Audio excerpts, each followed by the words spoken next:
Wayne is our Tupac. So No, he's no. Why? That's when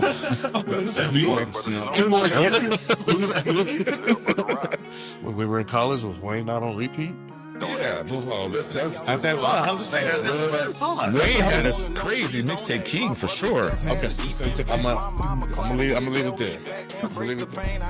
Hello, everyone. Welcome to episode 6 of The Side of the Badge. We got a special guest today. Special guest, man. I also grew up with this man too, man. We all battled throughout the years in the sports, and he's from the city as well. I'll let him formally introduce himself, man. Yes. This is man, Denver, Marbella High School. Grew up, George, stop that. Grew up there, but I played a little basketball in Park Hill growing up as well. Graduated Marbella High School, went and played a little basketball in North Carolina.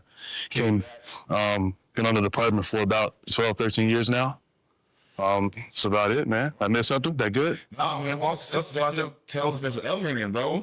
Tell us where you started. Where's your little wall inside, bro? What I lived in the Barrows, Andrews. Everybody knew my mama's house. If y'all know me, it's a bright house. Everybody knew when they went by my mama's house, bright yellow, green.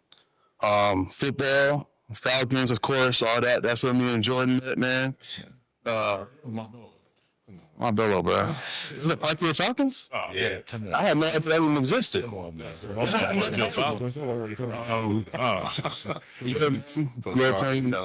Coach Crawford. Who did you play flag to? Nah, no, I was a player. Okay, that's right. But yeah, I grew up playing football with Jordan. That's about it, man. I went to where I go to elementary school. Went to Miami and GVR. Okay. Circle went to Place.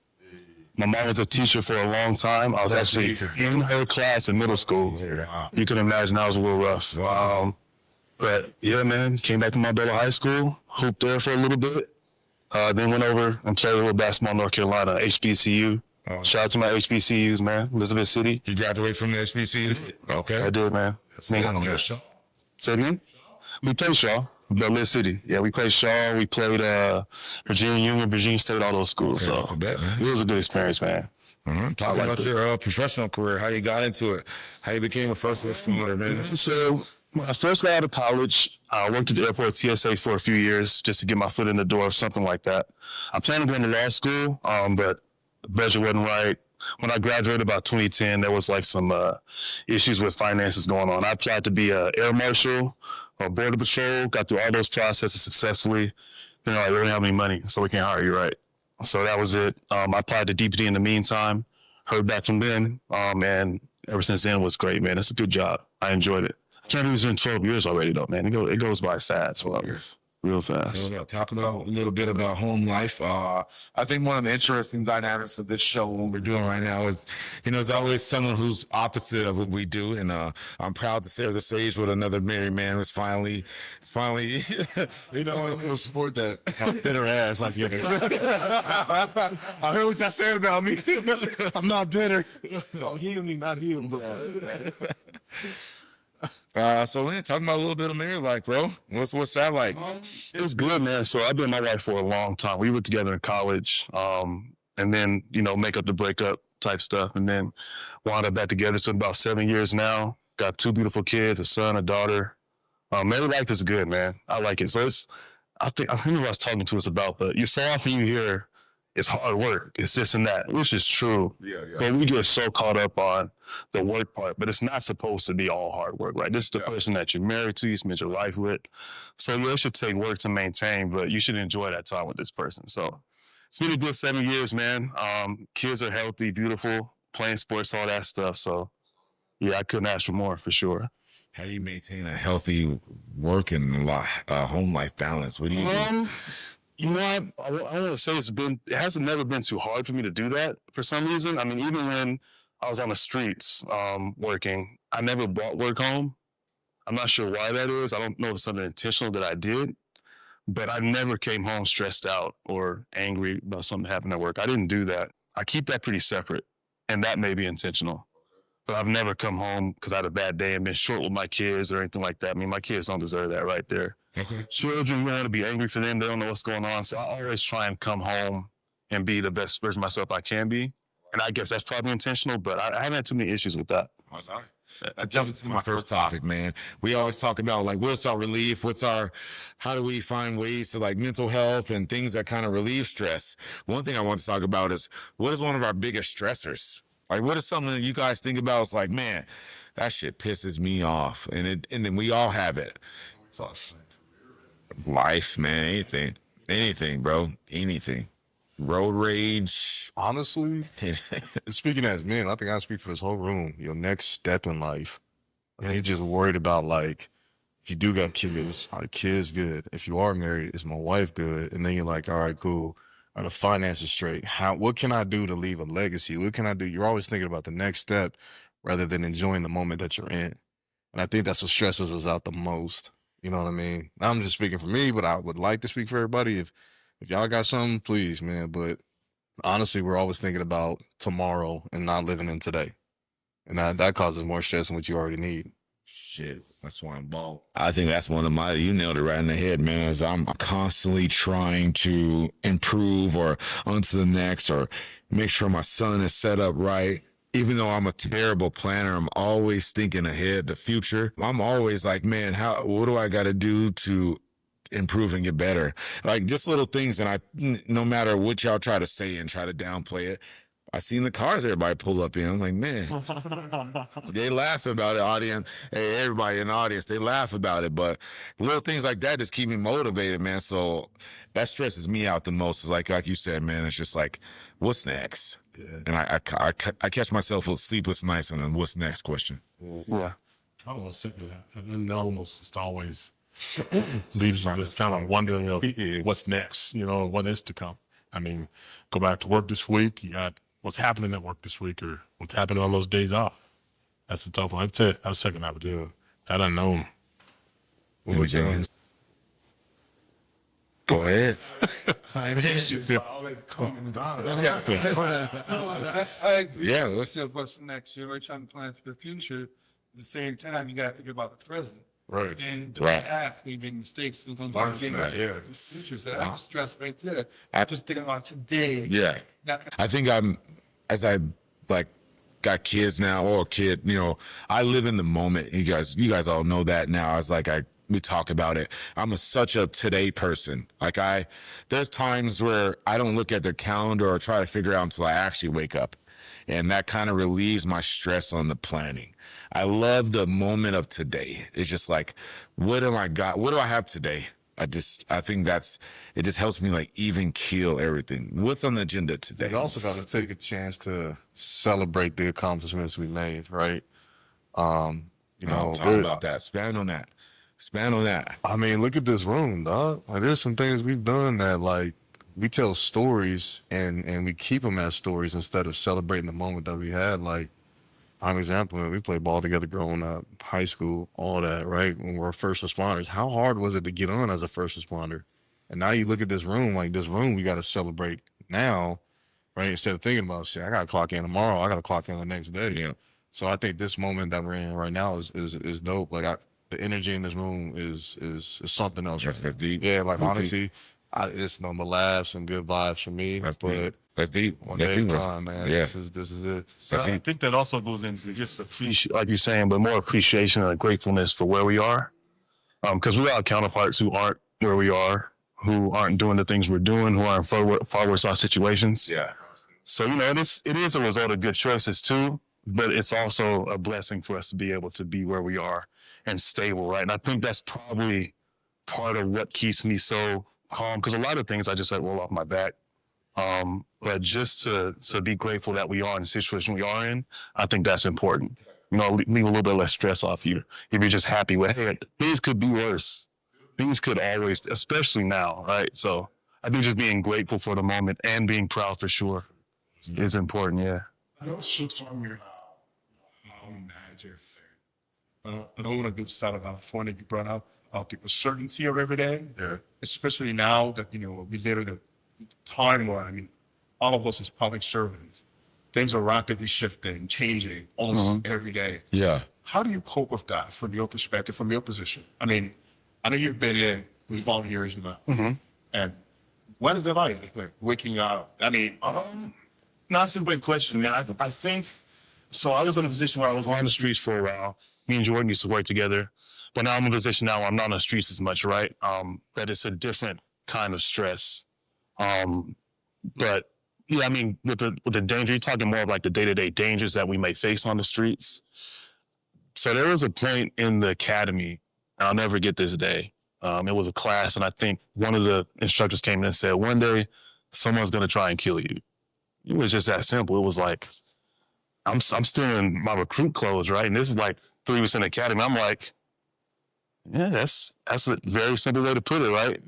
And I think once you accept that initially is one step on the streets, and you're actually having to watch your back. Because there was a point, I think maybe the first couple of months, I was paranoid.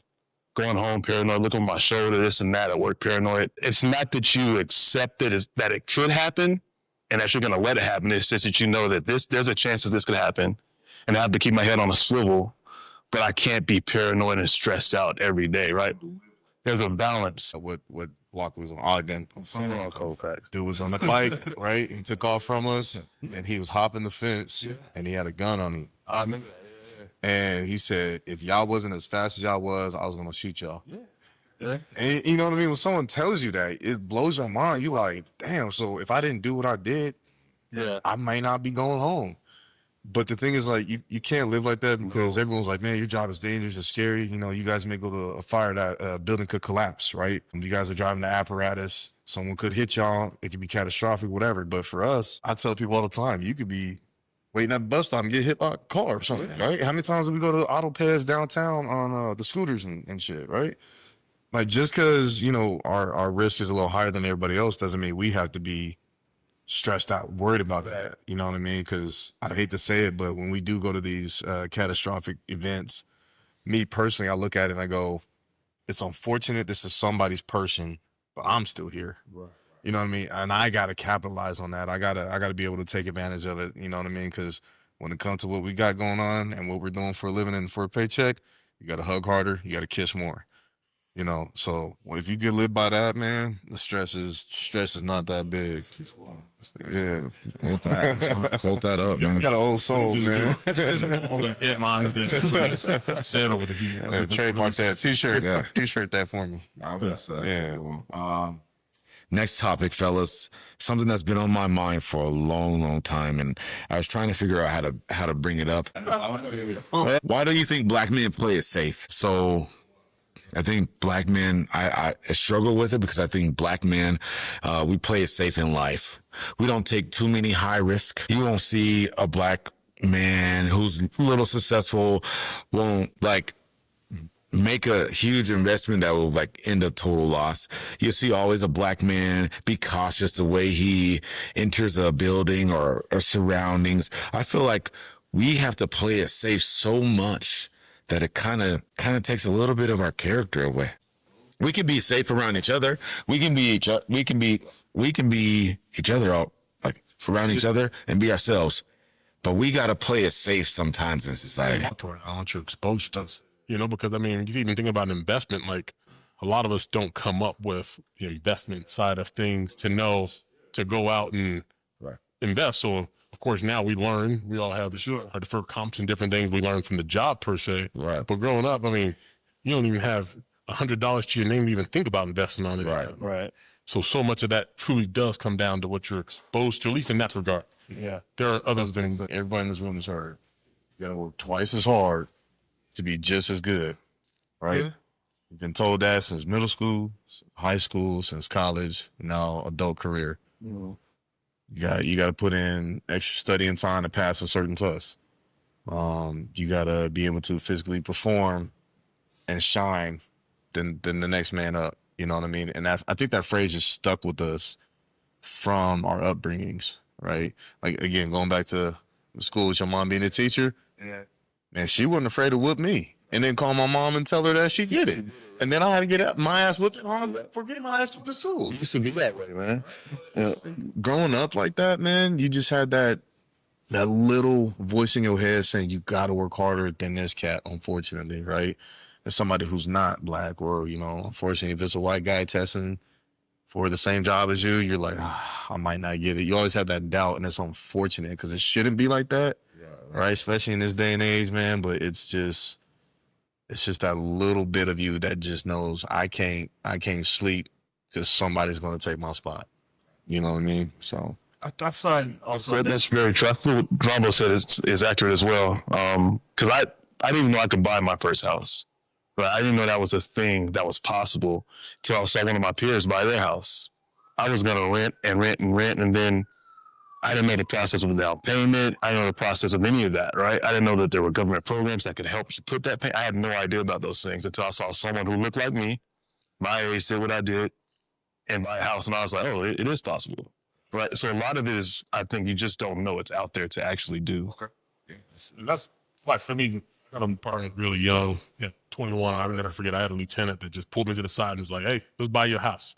And I remember being like, "Fuck, that's awesome." But I told him at that time, just with not knowing, I was like, "I'm trying to get an apartment in the breaker." You know, to me, I thought that was like making it. You know, and he literally was like, "Wait, what? What?" I was like, "I'm not even married, kids." And he's like, "No, we're getting you a house." So it took something like that. I think that's what it takes to get that exposure, especially being in these fields, you know, where you don't know, but you start having peers, whether they're black or white, you know, where do kind of show you those things. I mean, I thank God every day that I was able to buy a house at 23 years old, but it took that lieutenant pulling me to the side to say, hey, straight up. I mean, if it wasn't for him saying that, I mean, he even told me to take some supplies from the closet. Marcus could relate. He was like, hey, get the cleanest supplies out the house, take it to your house, go clean your house. You're buying a house. I was like, all right.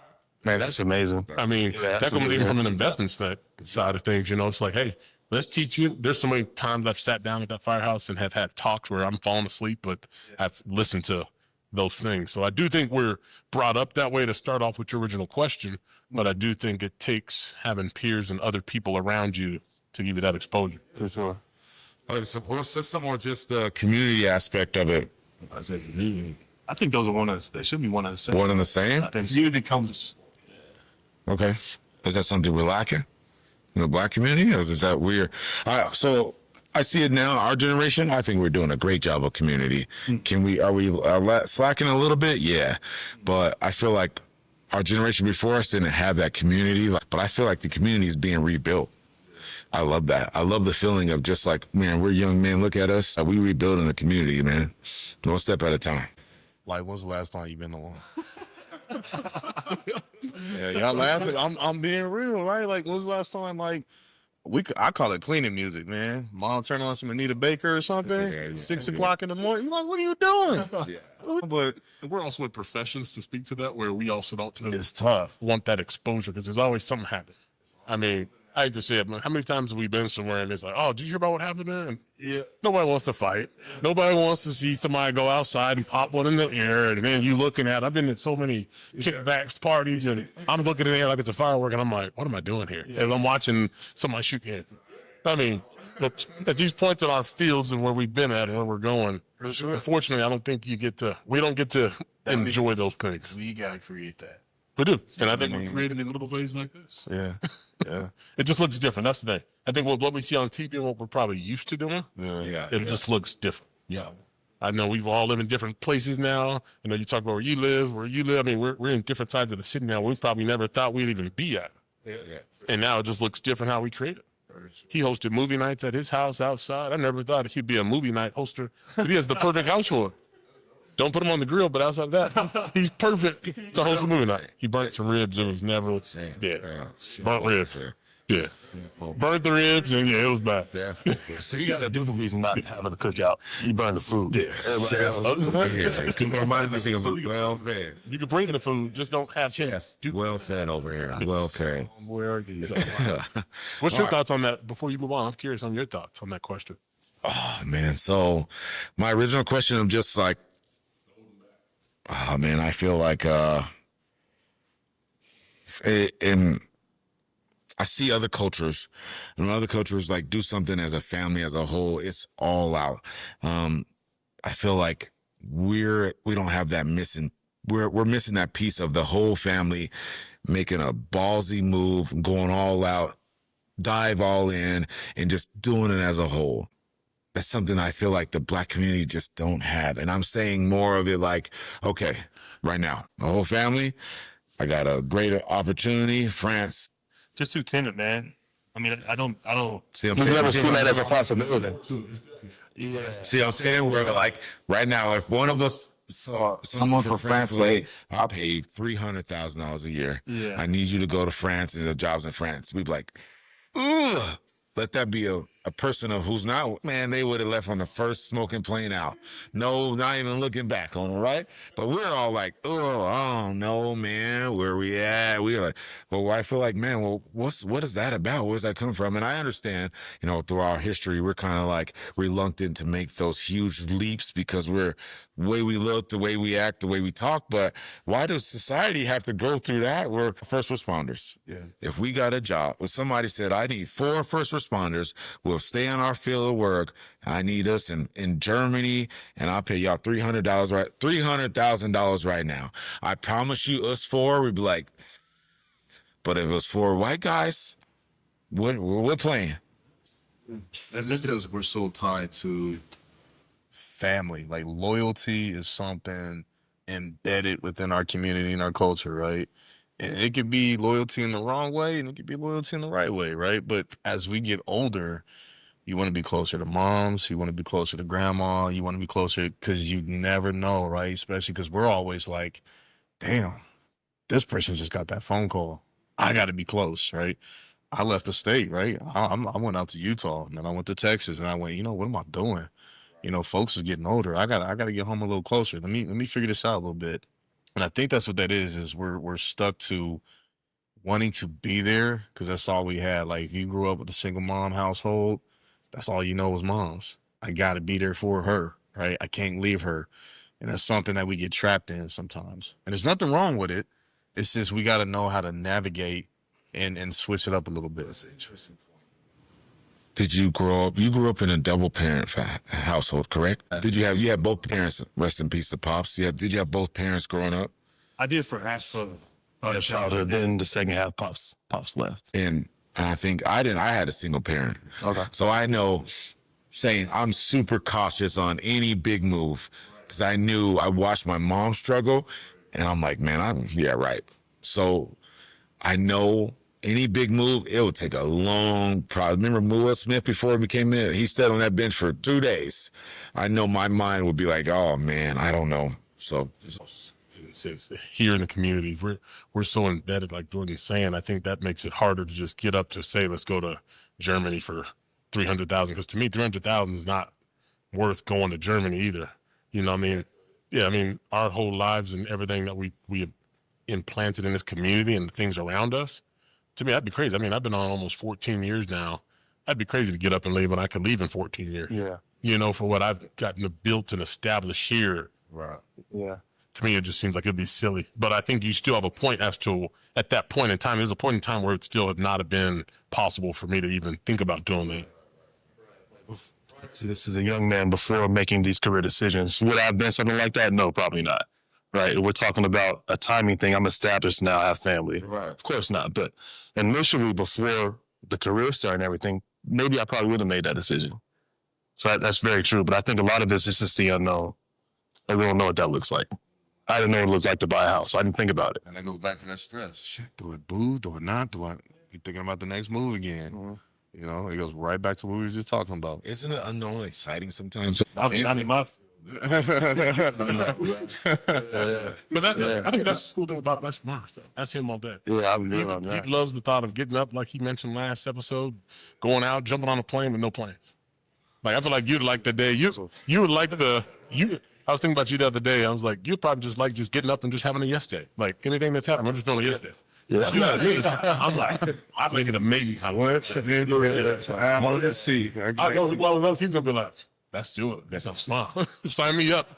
That would stress me out. Like, how can one of my friends that watched, she was like, you guys probably love a yes day. I'm like, I would hate a yes day. Yeah. That sounds terrible. It's a horrible I'm out on idea. a yes day. Horrible idea. Just imagine us 4, man. Just taking a plane, no destination, just a backpack full of Look stuff. at the face expression. Just a backpack at the full of same stuff. time. Just go pick a spot, bro. Let's just go. It ain't even happening. To me, that's silly. Like I think about that. I can't do it, man. I was expecting the level of both. You'd be with me. Really? That's all. He's traveling the world. He like that. Him and his wife just get up and go. He'll love it. And a connection now that allows me. Like I went to the Bronco game in London all out. 2 days, no. Facts. No, it's not even. It's not even that. We flew out after my son's football game. We flew out, went to the game. But when I was young, I would have never thought about doing it. I didn't want to leave the country. I switched from basketball to football. Yeah. Because I knew I was going to have to go international if I played basketball. But I might have a chance to play football here. Right. Okay. So, I'm really happy to get you here, though. You got to ask. yeah, that's The basketball, football question. that's tricky. I couldn't do it. What would the number be that you would move you would uproot your family? Financially? Yeah. You know my answer? My answer. What would it take for you My to answer- move over somewhere else? My answer is hella different than everybody else. Financially, I wouldn't give a damn. I wouldn't care. I'm in another country, in a foreign place, a new experience, a new food. So I don't give a fuck. I'll do it for free. I've been talking to you. I would. You saying you would uproot for free? You Damn. would go for free? I would love the experience. I'll figure it out. I will find a job. But if somebody told me, I swear, like my audience out there, if someone told me I will give you a volunteer in this country and just come out here for a few years for free, I wouldn't care. I just would go, man, because my mind would be so excited about the new everything, bro. I would suck financial. I know I'm a father now. I'm a husband. That would be a financial burden, but I will be packing up the bags, bro. Hard times, yeah. Nah, The you got Jays something. will You still have to make leave it. the Jays. You got to leave the Jays. You can't take them, bro. Now Why would I what? leave the Jays? Now what? I gotta step out. Man, they'll come with me. You go to sleep tonight. Force. So is there a number for the rest of you guys? So we talking permanently, or we talking go and come back, or My sister went to Abu Dhabi for 5 years. She opened a hospital as a Okay. respiratory therapist, but she went out there for 5 years. Took her whole family. Yeah. Kept her house in Georgia and then came back. So she's back. Yeah. What would it take for you to do something like that? Or maybe even think about something like that? I mean, if I can financially support and change the generational wealth, then I'll be good. And I don't know what number that is. It could be 350. It could be 3 million. If it's something that can change and I can learn to invest and keep that financial advice or education within the family, then I'll do it. But like, if it's like, man, you gonna make what you making now to go, it's like, nah, or hey, you gonna make double, maybe, right? We start thinking a little bit, triple. Now we're talking, right? So I mean, Mom Dukes is still here, bro. So I'm not leaving Mom Dukes, bro. That's the thing, man. And if there was money for that, I mean, I don't think so, bro. Now, if I could bring Mom with me, and maybe whoever she wants to bring with her, maybe. she'd kick me out the door in a heartbeat. I'll see. I can get to. Nah, bro. I can't leave Mom Dukes, bro. Yeah. That's why for me, there's no number. Yeah. Mom's is Who's here. mom's doing? Sure. Right now, I'll be like, Drum, what you talking about? I'm trying to get out there with you. Nah, we're good. He's stealing. Nah, we're good. No, we're good. It's gonna tell, but that's the thing. That number. Mom was like, I want you to take this opportunity. It could just expand your. she wouldn't make she would. I'm wondering, I mean, that's a great point, taking that step and that initiative to go somewhere else. But let's flip it around a little bit. What about a young black man out of Colorado, never been to Denver? Let's say somewhere where with zero opportunity, but they're looking at Denver. I mean, you spoke about legacy, belonging. You spoke about the fear of, do I belong? Why do I not make big moves? But they're considering them. How are you planning that space for them when they get to Denver?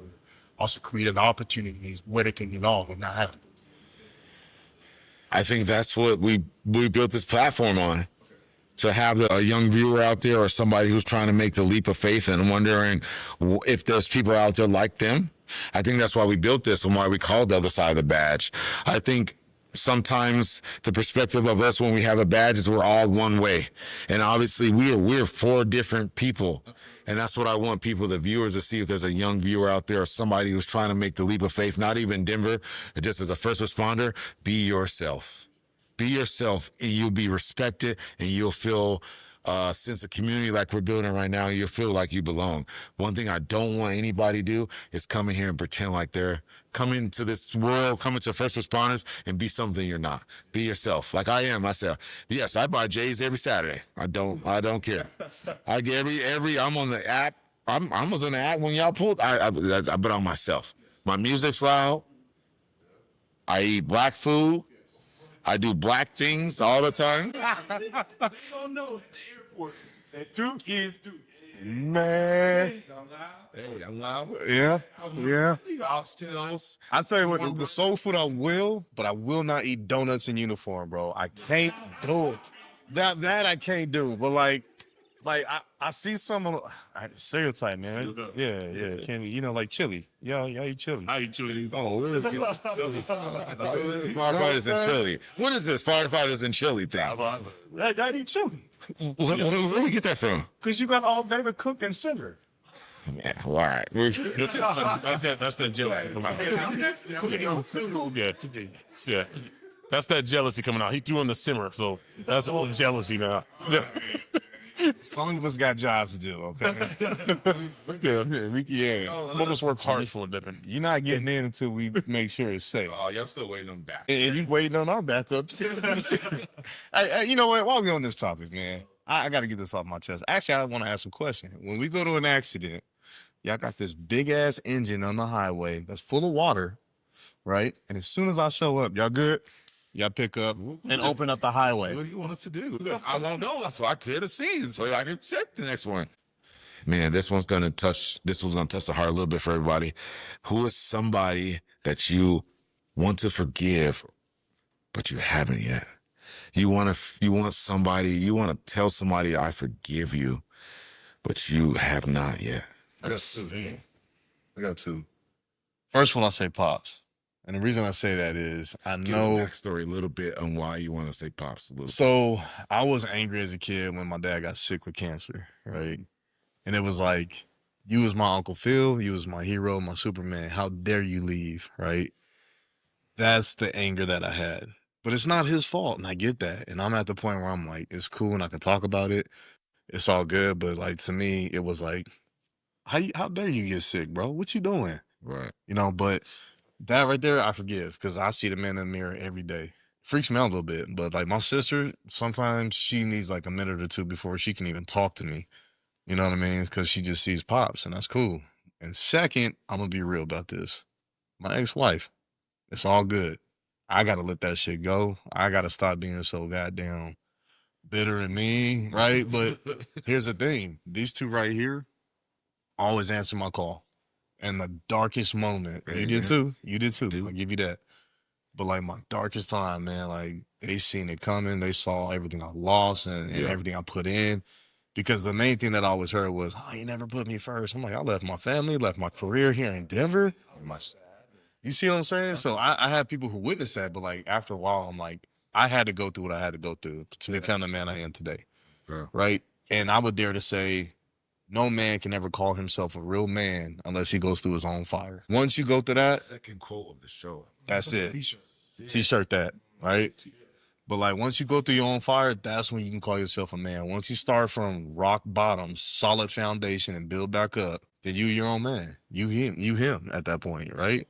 That's deep. So, but at the end of the day, it's all good, man. I forgive. It is what it is, so I'm working on it. Like I said, I'm healing, not healed. And I take into consideration some of the comments, and I wasn't hurt by it. And I was like, oh, damn, because I didn't catch myself sounding like that or coming off like that. I thought it was just kind of funny, but it came off dark. And I was like, oh, shit, that's that first responder sense of humor, too. Yes. That some people may not understand, right? We'll go to a call and see some shit like, y'all want to go to Chipotle? Shit, you hungry? It's just the way it is. That's but just like, the first responder world. Like it is. But those are the two people that I'm gonna forgive. It's all good. It is what it is. Life is too short, and I'm here to laugh and enjoy. Yep, that's it. Yeah, that's it's gonna touch the heart a little bit, yo. That's good. I'll go last. Well, I'll go now. I want to forget my mom. I think years ago I did. But a part of me, as I watched my son grow up, is how could she do that to me? How? I forgive you, Mom. I do. I do. It was tough, extremely hard to, as a young man, go through life. I was super rebellious, super wild when I was young. And I knew it was all because of my mom. And I couldn't figure out why she wasn't there. It wasn't, she was there, but she wasn't there. And I couldn't figure out, just angry. So much anger built up. I caught myself becoming a demon inside because I was so angry at just the world, man. Now that I'm 36, a month now, all that is, I don't need that anymore. I don't need that inside of me. I don't need all that frustration towards her. Now when I look at her, I just see my mom and I just love her. And that took a long time. And this is recently. That was your father. It was recently. You had to go through that. And that was your time period to go through that. And now look at you. So, yeah. So I forgive my mom. She did the best she could. At the time, I didn't understand it. I understand it now, and I love her. Yeah, I forgave my father a while ago. He left town, came back when I had my kids and wanted to be around his grandkids, and I forgave him at that time. But my mom was my rock the whole time. So you saying that about your mom, I can feel that because I know how much my mom meant to me. So now I get that. For forgiving, I'd say myself. I think that's one that I think about so many things that I've done. And I mean, I think about just the way I've lived my life, some of the selfish choices I've made, some of the decisions I've made. I think it's important that I really sit with that one and forgive myself. As soon as you said that one, just pulled on me. And I'm just like, I can say Pops, but I mean, he was never there, so it's not like I'm doing much there. I can point at so many things, but I think a lot of this really starts within. And I think I do need to forgive myself in order to be able to move forward to what we're talking about with those things, I'd say myself. I think that's the answer for me. That's a lot. Yeah. That's a lot. Yeah, I mean, there's a lot of other things, but I think the self one is for me right now. All right. That's a lot, man. Yeah, it is a lot. All I right. feel that one. Good question. Jump back into it. I know a lot of us out there. All right, sorry, y'all. We got the ghosts. The ghost was like, get the hell out. Wallace, you got that Kobe Bryant. So I didn't like Kobe. I was a Nuggets fan growing up as a kid. Huge homer, right? And I used to hate Kobe because he used to beat everybody, right? I was like, this dude's cocky. Man, I don't like him. Then I saw him do an interview, and I realized he's more confident than anything, right? It's not a cockiness. He just works for it. He grinds. He knows his craft. He puts blood, sweat, and tears into it. And from that moment on, it's like, oh yeah, I can't hate this dude. He's one of my goats, in my opinion. So I'm a Laker fan because of Kobe. I tell everybody this. If Kobe was a Buck, I'd be a Bucks fan. If he was still in Charlotte, I'd be a Hornets fan. But I'm a Laker fan because of Kobe. It was hard for me to grow on Kobe's personality until he retired. Once he retired, that man was awesome. When he played, fuck him. Yeah. When he played, he's a savage. Yeah. But his personality grew on me as I watched him with his daughters. He was an asshole to me. And once he retired, I saw a different Kobe. And it was like, okay, I like that guy. Yeah. When he was playing, fuck Kobe Bryant. Man, I remember I saw Joe Budden talk about this on a podcast. It was one of the rare things Joe Budden said that I was like, oh, that's deep. And it was really deep because he said Kobe was the best basketball player in his time, right? Grinded every day, practiced, worked, lived it, slept it, all that, right? But he said all that work that we thought was for basketball, when he was in the helicopter with his daughter, right? And he had to sit there with his daughter and comfort her, knowing what was going to happen, right? That's the hardest thing to do that a man would have to do in his life with his kids, right? So he played all those years of basketball, practiced this, that, blood, sweat, and tears, hated, love, whatever. And then that moment he had to do the hardest thing he ever could do. And when he put that, when Budden said that, I was like, wow, that's a crazy perspective. Wrap my hand around that. That's a loss. So yeah, then when Kobe scored 60 on his last game, that too, I was like, oh yeah. So yeah. Ninja 81. Impressive everyone. Six more impressive. It was serious. Who was supposed to do that? No, It's crazy. it's Utah. It makes it look easy. Just which one did he tell the accused? one against Toronto. Oh, it was. I don't remember that, man. I think Golden State, but that was, yeah. Yeah, that's so good. He just walked off. Yeah. That's crazy. Yeah. LeBron James' legacy. What do you think about it? Goddamn, Joe. What? What? What we say? Man, he's in the gambling ring, man. Nah, bro. Nah. I appreciate LeBron's skill set, and he's a freak of nature, but I don't think he's worked as hard as MJ or Kobe at winning or anything. So that's why I put them in front of him. LeBron is great. I just wish he had more of a killer mentality like Kobe, Yeah. like Jordan. What? I'm just saying, man. What? Just wish he had more killer attitude. Man. How many teams did Kobe play for? Jordan. All right, Jordan just the Wizards, but you know, whatever. Doesn't matter how many teams we play for. There's no more. They're the most complete basketball player of all time is LeBron James. There's nothing he can't do. Skill-wise, for sure. He's a killer. Just because he didn't have that locked in Kobe Bryant overbite look, just because of that, LeBron was a family man, a family person, community. He's got a mentality like Kobe truly did, of course. But LeBron still is the best of all time, all around. I think he's the most skilled player of all time, just with his build and his athleticism. The skill didn't get with that size and athleticism, but I don't think he's the most talented player of all time. I give that to Kobe. That's what I'm saying. Like, I Talented? hate Hold on, Wallace. You just said talented? LeBron James, you're wild. That's a crazy statement. The comments are so Crazy statement. Likewise, LeBron James? His talent is amazing because of his athleticism. He's 6'9". Same thing we say of It's Kobe amazing. Bryant. Kind of, but Kobe was not as athletic as LeBron. So Kobe had to figure out how to score in different ways. He had to do all these things. So did LeBron. What? For sure. And I'll give it to LeBron. He did. I didn't think he would tailor his game the way he has lately. He didn't know those tailors. I didn't think he had that. I thought he was going to have to run everybody up. The stats are there. I'm not arguing with the stats. Assists, rebounds, like we're just taking away from like. No, I appreciate it. No, I appreciate it. everyone has that great debate of Jordan and LeBron. Like, you skip Kobe, and that boils my blood. Now, how do you skip right over Kobe? Yeah. Why tripping? I was speaking about as a Lakers fan, and a lot of Lakers fans will tell you the way they feel. It's very simple what I'm telling you. It's Kobe over LeBron. Okay, Tell you the truth, man. that's a tough. I see. All right. So we'll talk about the GOAT in the NFL since we have you. GOAT NFL player, best football player to ever play on the stage. Generation, we talking position. I was going to say position alone. Like that tough. No, we're not going position. We're going the best player to put them pads on. Ever, no matter what position they are. Bro, I can't do it, man. I don't think you could do it.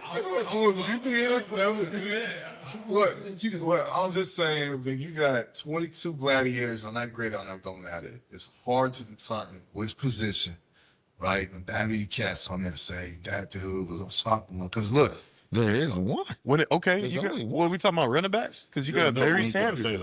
There's only He's gonna say Tom one. Brady. He's gonna say Tom Brady. Peyton Manning.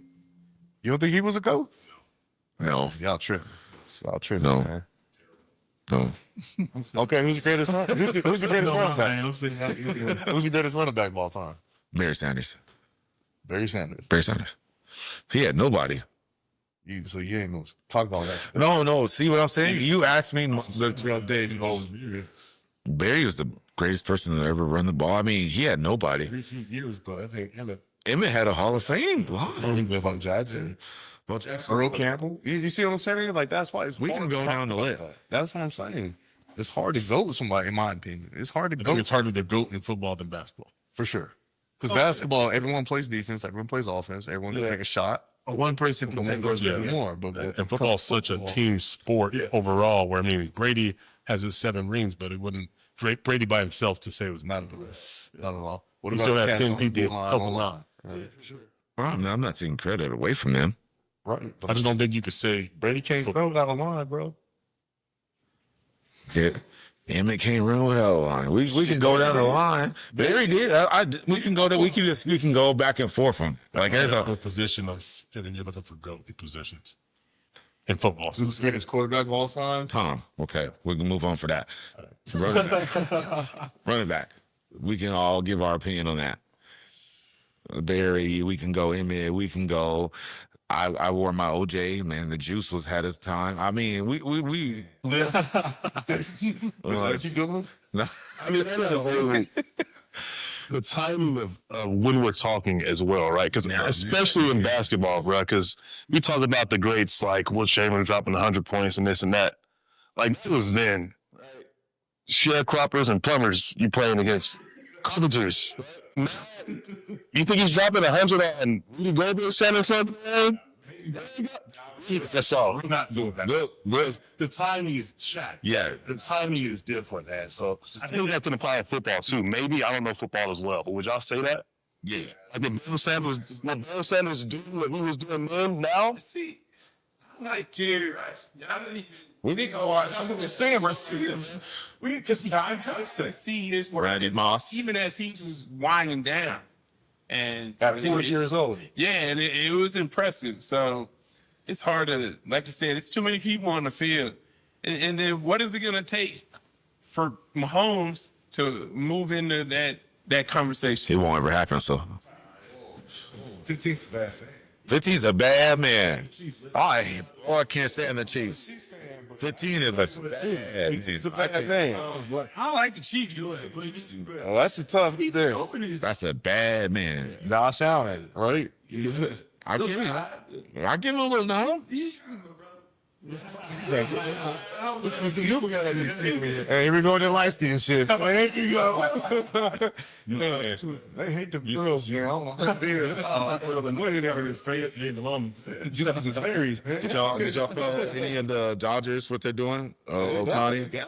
Ohtani, my generation, the greatest baseball player I have laid. I get to watch Ohtani. I got to watch the end of Barry Bonds, Mark McGuire. I seen what Judge is doing. Ohtani is doing something I've never ever seen happen. If you guys follow baseball, I'm following some of this. Ohtani's doing something I've never. That's crazy. So He's a nasty deal, isn't he? I mean, insane. Yeah, Sounds like you're He was worked every period. back to back, Chen. Games, Back to back. he started pitching and hitting home runs. Ohtani, it's those things that unheard of. let's see here. Unheard of. You didn't mention Ken Griffey Jr. He could swing the bat. No. And his dad, that's I think that's the old generation. I'm talking about just right now. I got to see. I never saw Griffey play. I didn't get to see Griffey play. I mean, the tail end of the career. really old, man. Also, That's the same thing. That's the same thing with Dion. I think Dion's the greatest defensive player to ever play, but I got to see Baltimore Dion. You know what I'm saying? the sports that we've been talking about, like we never really got to see Jordy play. I mean, I didn't, at least for myself. So it's like, how can you? Yeah. I know, but how can you appreciate that versus all the conversations You of can it? watch enough tape on those stuff. You can, but I mean, still be able to say Yeah. what you think about. I mean, obviously a little bit older. I mean, All that's fast is a feet. yeah, You ain't wearing Ace. that's fine. I love the shit. The songs next to the door. Shots fired. No. The LeBrons rolled to the door just as much as the Jays did. They don't, right? I do, man. This episode, I got you. I got some LeBrons. I got some LeBrons. I'm still got to look at this influx of other countries' players coming into the leagues and taking over leagues. Shohei. Holy. You don't get Ohtani? no Tony's big. The Dodgers might as well be a Japanese team. Look at Basketball, baseball, the sport. listen to prayer. What I'm saying, Rebo, is it happening because things have changed here? Are we not as good as we used to be? Are the countries catching up? That's what I'm thinking. Yeah. Our work ethic is trash. Yeah. I don't think Toronto is bad. No, man. I'm not knocking no one's baby playing sports, right? Yeah. But they all want to trophy. When your kid is trash, your kid's violin. I'm just saying. I'm saying. If your mom never came up to you and said, "Get your shit together, you ain't playing next week," over the coaches, you ain't really got that motivation. That's nice. Bro, if you wasn't running to get no orange slice at halftime, you ain't going in, brother. Cap. I'm just saying. Not right there. I think the culture in America has became saturated because we're so fixated on trainers, personal trainers, where I think every sport has became a glorified, individualized. How fast can I put my son or daughter on Instagram and blow, instead of focusing on this is a team sport. If you watch, here's a perfect example of a culture. Watch the Tongans, watch some Hawaiian kids come and dominate every one of our sports because they don't have all that Instagram stuff. They come here and they hungry, they locked in, ready to play. Otani, all those, watch them, all those European, Wimby. Bro, He's still he's 75. Yeah, that's 75. I mean, he's there though. But we talk about Luka. Luka could have bucket in slow motion. I don't know how that man. The green space in slow motion. So it's not like he's gifted at Jokic. He's the best some game. Jokic. Whoa. Okay, we'll just let that one slide out. Let that one slide. What? Better than Jokic right now. What? You better than him right now. You better not say him. You better not say him Brown. I love him, bro. You can't. You better not say him. Curry, maybe? Who? Giannis? No. Nah, you saw. Whoa. See, this is why. Not even. And we put it for sure, but not now. He has potential to do it, and then he can't. Don't even dare. Jokic is a hell of a player, but he's not the most complete player to me. I feel like if I needed, I've never seen another center jack threes like he does, bro. I'm just saying. I don't know how he's Pause. making it. My bad. Said he must. Said he must. I don't think you watch this. I don't think you watch basketball. I don't. Yeah, he's like a female. He's So who are you saying is the best right now? Giannis. Giannis playing. I feel like Giannis year in and year out. Giannis He dies on that. He dies on that. The most solid. greatest last sports topic, greatest female athlete of all time, and we'll leave that on the Serena. All right, I just wanted to make sure I'm next about that. Okay, okay. Well, there's other people thrown out there, but we'll just keep that fast. Serena. Right, you never know this way, right? Female athlete of all time, just What Serena. you doing with the Vegas? Asia's crazy right now, guys, and we can't say that she's making her way up there. Yeah, Serena. Yeah, She's giving us some time. yeah. How about Clarissa Shield? She's still not there yet. I don't like her comments that she made against Ali. I feel like that was unnecessary. I know what she's trying to do, but she's not there yet. She's making her way up there. Yeah. So as we wrap this episode up, I do highly recommend Wallace. And if you just have one short story to share, I know if you got one, you've been on the job for. Yeah, I want to buy a lot of things, a lot of more sports there, a lot of really sports. But yeah, nah, I'm not that talking. I'm not a big Glory Day story. Anything you want to leave the people there? Anything you want to leave for the people? Hopefully this might be a partnership that worked. But Leave the people with something. yeah, just be grateful, man. I think that with everything that's happening and we're watching around the country and around the nation, I think that sometimes we forget the things that we have and being stable. And I think if we remember to appreciate those things, then we'll be a lot less stressed out, especially when it comes to health, right? Materials are one thing, but just being healthy is something to be, grateful and appreciate. So I think if we do more of that, we'll probably be a lot less stressed out about things that are happening around us, especially. Yeah. So leave the people with something. And me and John go out a call together, man. Not too long ago. Right? Leave the people with something. And no shit, there I was. What time was it, bro? It came out 10? 9, 10. So, in my district, we're the largest district in the city, and we're only working at that time. It was 10 cops, 5 on one side of Colorado Boulevard, 5 on the other side. And it was getting real busy. And I went in, I was doing some paperwork, and all I heard was, we got a cardiac arrest, which means you got a person who's potentially not going to make it due to medical or a natural death. Details are coming out. He's walking across the street with his wife and has a heart attack outside, walking away from King Soopers. I was just like, damn. I don't hear anyone else on the radio, so you know, I'll get on, I'll pipe up and head that way. So I'm going cold, lights and sirens. I pull up. I see fire and EMS, and I'm like, cool. At least we got some real medical professionals there, because I don't know what I could do when someone has a heart attack. You know, Narcan ain't gonna work, right? But I get there and I see my brother, right? And like it's messed up because you're there for a bad call, but you see your brother though. So you sit there and you're like, man, what's going on? But you don't want to do that in front of someone who's pouring out, man. It's kind of crazy. So we smirk at each other, you know what I mean? Then I gotta go cop mode and professional. All right, John, talk to me. Well, I gotta be professional with him too. LT talks to me. What we got?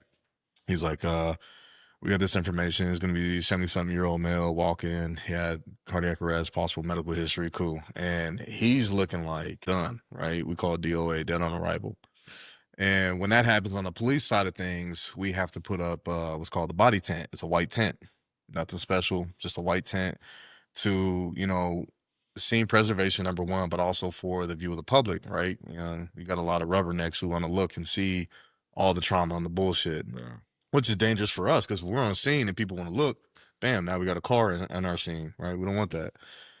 So they, you guys bust out the EKG, you're doing compressions, and the wife is in distraught. I'm trying to talk to her. I'm trying to talk to witnesses. I'm on the phone with my sergeant. You got to call homicide because it's an outside death investigation. And the crazy part is when you're doing the CPR, we all know the EKG, it's going to read off your compressions, right? When they're doing CPR, it's going to tick as if it's his own rhythm. And I'm over here, I'm like, John, I'm like, can we transport this dude, man? Like, can we just at least not leave him outside? He's like, yeah, let me see what we can do. And he's like, yeah, medics are going to transport. So we get in the car, we're screaming down the Rose Medical from our location, man. And to be honest with you, we were rolling 40 miles an hour with lights and sirens. So I'm thinking the worst. I'm like, he probably didn't make it, man. This is crazy. The wife is getting a courtesy ride by my partner, which I thought was pretty awesome for him to be like, look, I know this is traumatic. You don't have transportation. Ride with us. I thought that was cool because she can't ride in the ambulance.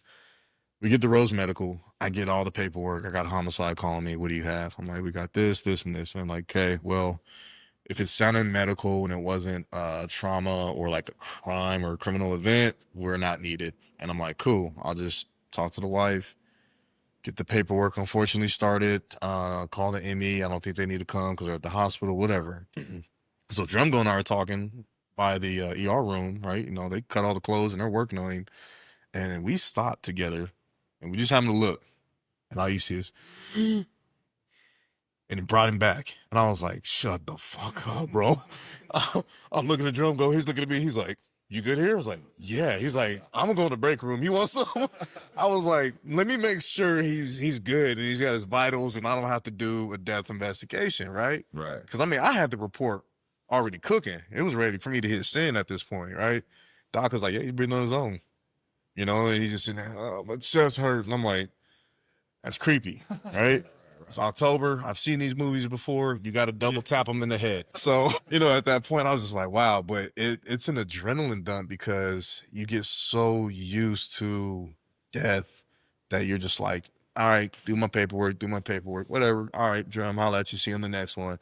But when he made it, we all had this adrenaline dump like, what do we do now? You know, he made it. And that should be a moment of we go, dude, he fucking made it, man. He lived, bro. That's what's up. That you because of you, because of fire, because of this. He's here. Like we didn't even get a chance to do that because we're so used to just like next one. Yeah, next one. Right. Yeah. So when I went into the break room, man, and I had to eat standing up. I couldn't even sit down. I was just like all over the place. Like, you know, what I got to do because I'm trying to manage this scene. Like I need this and this and this. I got to call Sarge. I got to call this. I got to call this person. You know, I'm trying to run a full scene until I get other cars here, right? And then fire's got to do their thing. Y'all got to clean up all the equipment you bring out, right? And then I got to get written statements. And it was just a shit show. But I was happy to see a 78-year-old man have enough fight to come back and get kissed on by his wife. I'm like, I'm not done yet. Right. That kind of changed my mindset to like, not yet. Yep. Not yet. You still got a little bit left in you. Yeah, because he was on scene 10 minutes. On the sidewalk for 10 minutes, bro. Turning blue. He looked stiff. And I'm like, this ain't a good look. To damn, my chest hurt. And I'm like, yeah. You wasn't even here. Quick. I mean, right around the corner, you should have been. You got there quick. So that was a good one. That's awesome. Drum, leave the people with something. I have nothing. I got something, man. You got something. You're still the man of mystery. They still Live in the moment. live in the moment. Yeah, Live in the moment. Wash your hands. live in the Any moment. questions from the audience? I got not a question, but a topic I'm going to bring up because it's currently happening right now. Well, you guys are from Denver, right? Went to high school, but from Denver. Yep. Grew up in the what, 2000s maybe? Yeah. I'll say How do you- 90s too. How do you guys feel about right now what's going on with Chauncey Billups? What does that tell you? Hometown hero, championship. Feel like this is the man that was the king. He did everything we wanted to do. He did it, but now he got caught up in some mess. What does that tell you guys, or what do you think? At the end of the day, Yeah. I'm speaking outside of my occupation. Like, this is my personal opinion. Gambling. No one died. No one got shot. He wasn't raping, stealing, and killing. He was just out there gambling with some sharks. It sucks that it happened. It's unfortunate that it happened, especially because the feds are involved, right? When feds are involved, man, you don't serve 40%. You're doing 100% of that bid when they throw it at you. But it sucks because, going to GW, all we heard was, Chauncey. They named the gym after him. Then you had his brother Rodney come up, and Rodney showed love to the community. Park Hill, right? It's not Hiawatha Davis. It's Skyland. You know what I mean? It's Skyland through and through. So it affects because that is your hero. And some people love to see heroes fall, but to me, it hurts. I try not to talk too much about it because I'm like, man, he went to George. I took pride in where I went to school. My mom went to George, I went to George, and then Chauncey, and you take pride in that because that's all we really had to stand on, Like, he made it about. So when that happened, I was just like, damn, I know what to say, but man, it's not like he was doing the Diddy stuff. I'm just saying, he was just gambling some money illegally, and unfortunate, but he wasn't P. Diddy. That's all I'm saying. It could be worse. Yeah. That's a Scotland boy, man. So I grew up playing. Scotland's was my second home, man. I grew up playing ball with Linda White and all of them. I grew up with those guys. So he was a hero to me too. He did the John Bailey leagues and he played in those sometimes. Rodney played. He had a team in there. So yeah, I don't know, man. I don't know enough about it currently to say, but I mean that's the hometown boy. So It sucks to see it as another a black man we all looked up to, still look up to him. Hope it all turns out the best for him. But something you said earlier, man, he's probably just got walked through his fire, man. Whatever he done, whatever he was part of, proven to innocent to proven guilty. Where I think a lot of the cities, we're rooting for you, Chauncey. Yeah, we are the same thing with Michael Vick. We just rooting for you. We all got your back, Chauncey. We got your back, Chauncey. We still got you. That too. I also like what you said. I just don't know enough. I think he goes back in like November this month sometime where they're gonna have a little bit more info on that. I think it's just more of just kind of Right. waiting to fill it out. Right. yeah, it's just hard for you to say something about the hometown. He just got caught up with some real shit. Just got caught up in some shit. That's it, man. Yeah, It's not he was the ringleader, and he was, that guy really out there doing it. We might have just went like, I know a couple of these cats, and we go Right. them. Right. When they did kicking it. I'm just speaking what I think, but again, this is my personal opinion, not my, job opinion. Right. Yeah. I don't think he's the king deal with this shit. All right. Nah. Any more questions out there? No? All right. All right. Real quick segment. There's 4 of us here. Cash money, no limit. And into 2000. I'll give it the no limit. No limit. I give it the no limit. Yep. Only because Weezy didn't show up. If Weezy showed up in the verses, Oh, man. they would have. Master P was running all stage. Well, I've been walking around all doing that shit all day. You forget how you If hit Weezy showed up, yeah. it had. Damn. It's crazy. You home from school, watching you don't see it there down. So East Coast, down South, or West Coast music growing up? West Coast, most of Yeah, they influenced us so much. Yeah. You heard most of mine, but you never really get into Nah. I was a down South kid, man. I loved everything coming out of New Orleans, Houston, screwed up, chopped up. I was in it. I was all of it. That's a little place. Yeah, that's the game. You talking about the mall, right? You talking about it's building street lights to me, you had to be home like that. That was still, that's always No Limit, Cash Money, Juvenile, my favorite rapper. Yeah, so it was. You did have it in chokehold around there too, but That's Cash Money had a chokehold. chokehold. Yeah. yeah. Atlanta and them kind of came later. Outcast. Yeah. Love Outkast. Easy. Chris, don't sit with that. Man, hey. Yeah, I love it. This is Outkast. I love Outkast. Yeah. Andre 3K is the lyricist of lyricists. I'm just gonna say it and leave it at that. Don't debate me on gangster rap or poetic or anything like that. Andre 3K is what J. Cole is today. Both of them. Who? Over both. Is it Cole? It's close. He said it's close. Oh yeah. Three stacks, bro. 3 stacks is it. 3 stacks is it, man. I'm just saying. 3 Stacks is that guy, but I can't believe Kendrick Cole is spitting knowledge. Over Dre, but I respect Dre for sure. He's called. Yeah. For sure. Like the way you want it. Wayne is our Tupac. So No, wow, that's when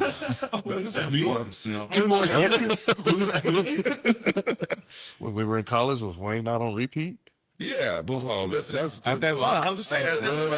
Wayne had a crazy mixtape king for sure. Okay, I'm gonna leave it there. I'm gonna leave it there. This drink. He a little hungry. That drink might be getting to him over there. Thank you guys. Wrap it up. Wrap it up. Thank you guys for attending the episode, man. Episode 6. We love y'all. Thank y'all. Y'all have a good one. Peace. Thanks, y'all. Hey man, come back with some pants, man.